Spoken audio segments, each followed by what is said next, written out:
What's up, ladies and gentlemen? Welcome to The Good, The Bad and The Stupid. It's Wednesday, the 1st of April. It's April the Fool's Day, and I'm going to be that fool for you for the next 20 minutes. In fact, I've just done it for 10 minutes because I've just fucking recorded and haven't pressed record. So, I've just been waffling on and haven't pressed record, and I'm running late. So this is going to be one of those shows. If you're new, sorry about the intro, but it might be best for you to come back tomorrow because this is going to be one of those shows that's totally off the wall, unprepared, and it could be one of the best ones I've ever done. That's going to be the flip of the coin for you to decide.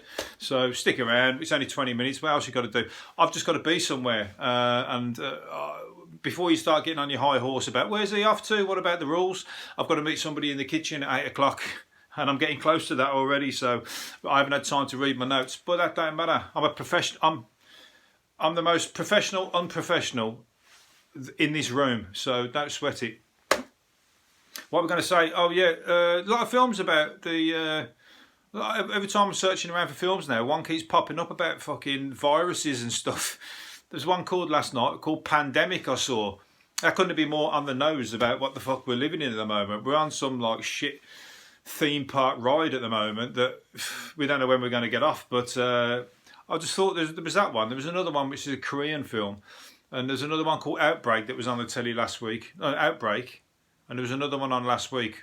Was that the other one? Contagion. Fuck me. I tell you what, if you used to watch all of those, you'd probably be right up to speed to anybody that's giving these talks from the government at the moment. So when they start dropping like flies, that's like your crash course in like how to fucking deal with this crisis, because that seems to be pretty much how everybody's doing it, by the seat of their pants. So you could be next in line when with like what to do next. A big fucking task to take on, I imagine, but I don't envy anybody, but still, it's getting a bit funky out there, and it's a fucking shame the way it's going, but somebody needs to get some equipment from somewhere. You know, I'm just talking from the point of, a cautious bystander, but hopefully it all sorts itself out very quickly. The social distancing, as I said yesterday, I can handle that. I'm fucking was born to social distance, and like I can do fucking staying in the house with the best for the best of them. You know, it's not the worst thing in the world. It's just the money coming in, because they said 800,000 people have gone on to benefits. I thought it said here 880,000 have got the benefits bug. I thought everyone's just gone fuck it. I'm fucking buzzing. I'm going to sign on and I like this lifestyle. I thought that's what they were saying, but no, they're saying 880,000 have been put on benefits by the bug. So a slight, you see how a little sleight of word can give you a different opinion about something. I just imagine a load of people sitting with their hands behind their head, fucking flicking through the TV, like turn into complete couch potatoes. Just think, fuck it, I'll just get by on the bare minimum. I quite like this, loving it. As long as you've got a bit of sunshine coming through the window, you have to change your rooms around. If not, you'll have to make sure you set your living room up in the sunny room. But no, so it's tough times. But Stir Crazy was on last night as well. They're messing with us. They're fucking with us. They're going, I know what people will mess people's heads. Put Stir Crazy on. Everyone's talking about that at the moment. Everyone's talking about how they're going fucking mental. There'd be like films about people being stuck in a cell. What's that one I saw with Ryan Reynolds where he's stuck in a box under the ground in a coffin and he's alive? I thought that can't be a good film. That's bound to be shit. And it was actually really good. I think it's called Buried. Really good film. You couldn't imagine there's just a guy in a fucking coffin for an hour and a half, and you just think that has got to get shit after about 5 minutes, surely.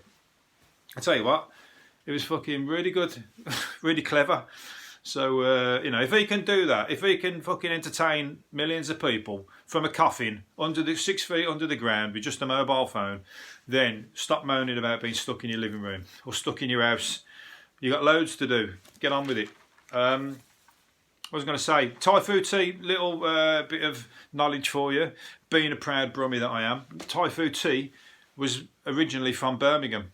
I found that out today. It's originally a Brummie brew founded by John Sumner in 1903, and his factory was in Digbeth during the night from 1930s to 1978. So when you're under the weather and when you're fucking desperate and when you're having hard times, and the first thing you think is to go for a cup of tea, you can thank us Brummies, because Thai food tea, as long as you're buying Thai food tea, it's not one of the other ones. Yorkshire tea, fuck them. Brummie tea, Thai food tea. You can thank us, but don't worry. At the moment, we've got other things to worry about at the moment. Thank us afterwards when this is all done. Psycho Seagulls, Corona rampage. They ditched chips. They're ditching the chips because, well, that's because nobody's walking down the road fucking eating chips. They're going for the stockpilers grub that they're leaving out. That's because seagulls ain't stupid. They're like fucking. You wonder how they like spot food from, like, you can be sitting on the beach and you can pretend to eat, secretly try and eat something, and the seagulls will spot you and come and stand all around you. They can smell a chip from about fucking a mile in the sky, and they just come and right next to you. But anyway, there's nobody around for them to nick the chips off. They're like muggers, aren't they? They're like around mugging people. And not just ones in Brighton, or the seaside, should I say. There's loads in Birmingham. I'm sure they've followed me. They're back from Brighton plenty of times, and they've just decided to fucking root up there, because every time I'm in Birmingham, I'm kept awake by seagulls. Either that or I'm mental. And this few weeks of solitary confinement ain't going to make that any better. So they're out and about, nicking everybody's stuff that they've left out. But that's good, because it's fucking wasted, so let them eat it. They'll get fat, because it's all shit, isn't it? It's all like all the crap that people have bought. What is it called? Panic bought, and they're ripping it open and and eating it. Well, it's going to go to waste otherwise. What they should have done is fucking take it straight to the food bank, because I bet a lot of it. I told you yesterday there were some bananas there that they look perfectly fine. If I knew where there was, I would have fucking been round and picked them up. But you can't be fucking fussy, you know what I mean? It's like, half of that food, some people chuck it out bang on the date. I bet things like a week or two beyond date, no problem. I think. Say that to the 2 days on the toilet afterwards. Anyway, anyway, enough about what I'm up to. I'm trying to do the news here. Just stop interrupting, and let's get through this. A British Playboy model who has told how she cheated death when a 170-mile-an-hour tornado hit her house. She was thrown to her bedroom floor by the twister, blew out her windows and ripped off the roof. Fucking hell. I bet she thought she was off to Oz, didn't she?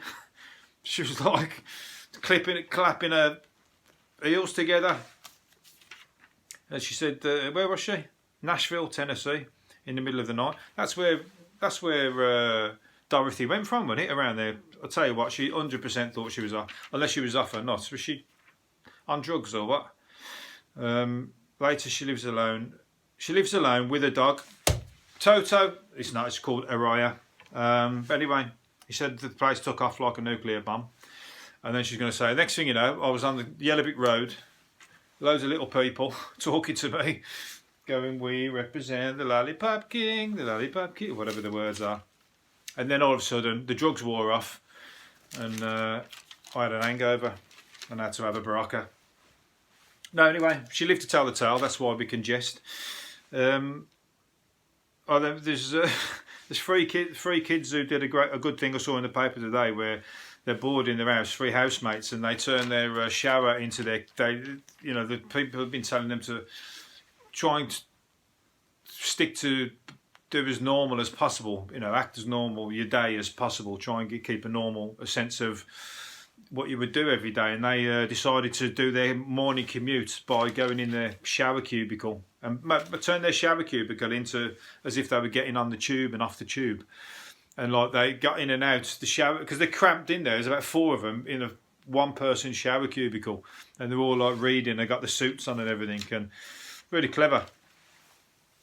Shows how creative you can be when you put your mind to it. And then they were like going in and out of the shower cube, because if somebody's getting on the train and trying to squeeze into a packed tube, I just hope one of them hasn't got the coronavirus, because otherwise, fucking one of them snivelling and that.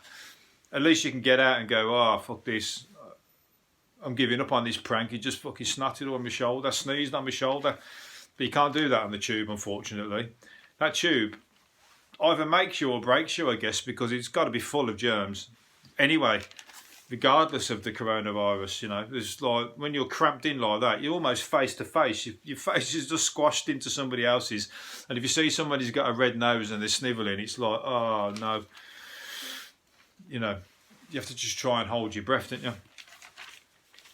But you know, needs must. But as I said, it can make it because you might be taking on those germs and building up a fucking superpower of like, you probably, some of them probably say, I'll never ever ever get ill because I'm just that big bag of like toxic waste from being on the tube every day or walking around London, smog town, the seaside town. The goats are taking over a town in Wales. There's fucking loads of goats. All the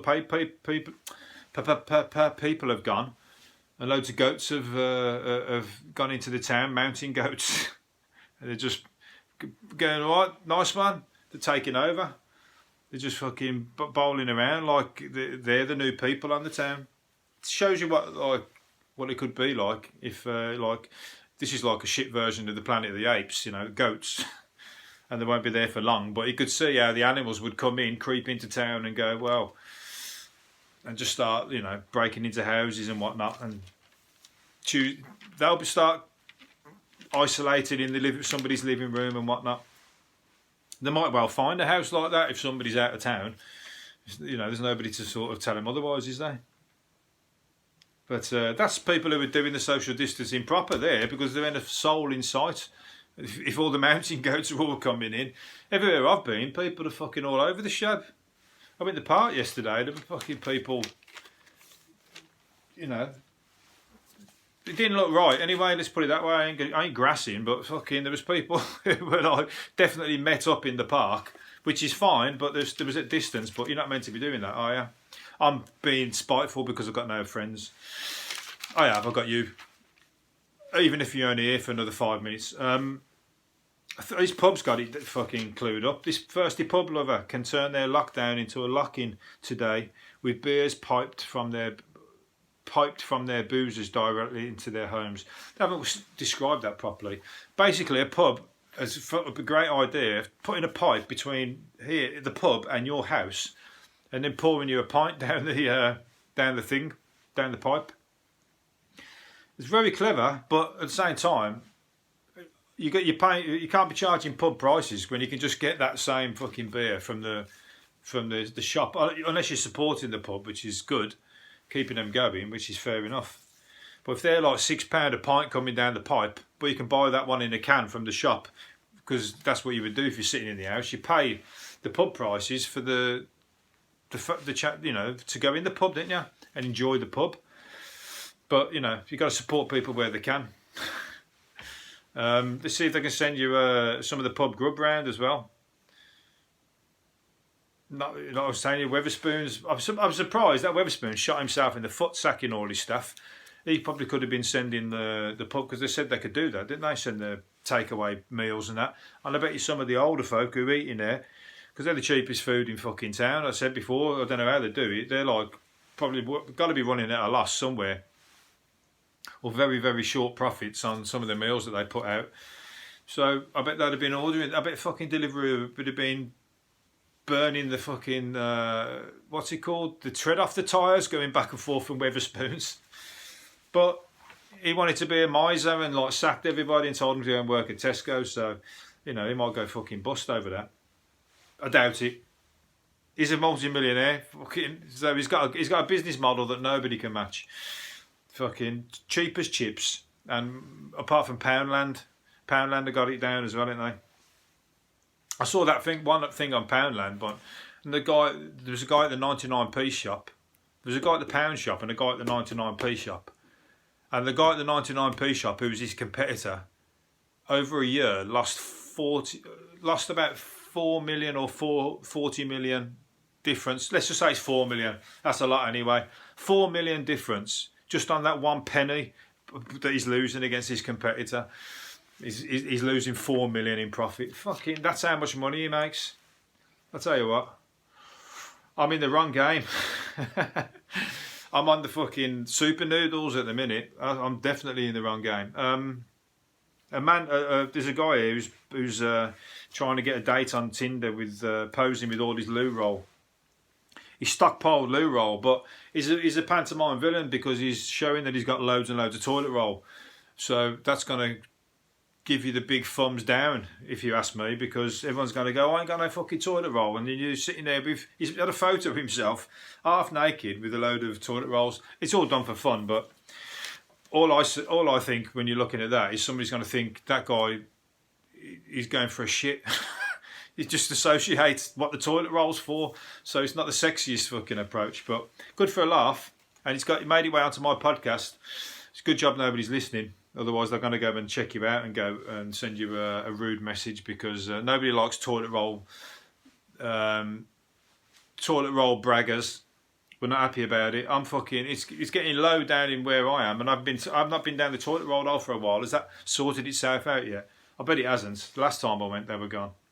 Right, we're going to run in. We're nearly there. Don't worry. What's the fucking? Oh, there's been I'm not going to do that one. That was a fucking. Going to depress. It's depressed me just reading it, so I'm not going to tell you what it is. It's about wills. Anyway, it's about all the wills that people are fucking. I'm getting advertisements on Facebook. I'm going to tell you anyway. Facebook, you know them sponsored adverts coming round. I keep getting them popping up about writing your will.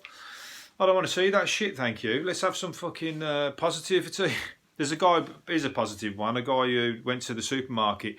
Everyone's all fucking moaning and miserable and, you know, and panicking and nervous. And the guy went dressed as a Tyrannosaurus Rex in the pantomime costume. And he stood in the queue with his, just as the T-Rex, so that's quite good. It cheered everybody up. I bet somebody still didn't let him get away with pushing in front of him or something or other, but it'd be good if he was a real one and he could have just gobbled up somebody who had too many toilet rolls in their what's it called? Or if you got into a fight, that'd be a good one. That'd make a good video. You should have thought about that. He could be a brilliant shoplifter as well. Imagine that. He's got the big open mouth. He'd just walk around when nobody's looking, just chuck something in the mouth. All everyone is doing is taking photos and laughing and joking with him. He could just fucking clean up. It's a massive suit, so it's like got a massive belly, a big massive head. You can have loads of stuff away. Tell you what, if you're listening, I need some. There's quite a few things I need. All the usual shoplifters' favourites: links, razors. What's it called? The cards, the Netflix cards, and all that kind of stuff. Hit me up. I'm only joking. Take them to give them to the NHS workers. That's what is the good thing. All the good humanity thing is where people are giving a lot and thinking about people who are putting themselves in danger and wanting to do things for them. So I think they enjoy it, and they look to be really being really grateful for it also. Good. Right, I think I've talked myself into a fucking semicolon there. I meant a cul-de-sac. Right, last one. The Who's Keith Moon and John Entwistle were once interviewed by police who thought they had kidnapped a woman. The notorious wild men had driven around Newcastle with a pair of inflatable legs sticking out of Entwistle's Bentley. Drummer Moon was making girly noises out of the window. Well, they're probably fucking, plenty of times they had the real thing doing that anyway, I imagine. Car full of fucking women and they were going around. I bet they weren't short of a few. They probably had that much going on that they ended up just thinking, you know, I need something different. Like, I'm going to go for the inflatable this weekend. I'm sick of real women. I want an inflatable woman. Like I just saw earlier on, there's a Japanese website, I think, or I don't know if it's Japanese, but it's called Flaku. And I think it's cartoon porn. And it's free if you check it, because it went down because everybody jumped on it when they said that it's free for a month, like all the porn providers are doing. It's free for a month, and I think it's like, you know, the Japanese drawings. I think it's like cartoon porn like that. So that's a new thing. It went down. Everyone's like that. Whoa, cartoon porn? That's fucking right up my street. I want to get onto that. The new fad. People are sick after this month. 1 week in isolation. They're bored of like real people and real porn and sex. Everyone's going to get on. Everyone's going to be basket weaving, but if we have to be stuck in here for too much longer, right? Anyway, I'm going to leave it there. I told you I'm late for my date in the kitchen. Right, hopefully you've enjoyed it. See you again tomorrow. Bye.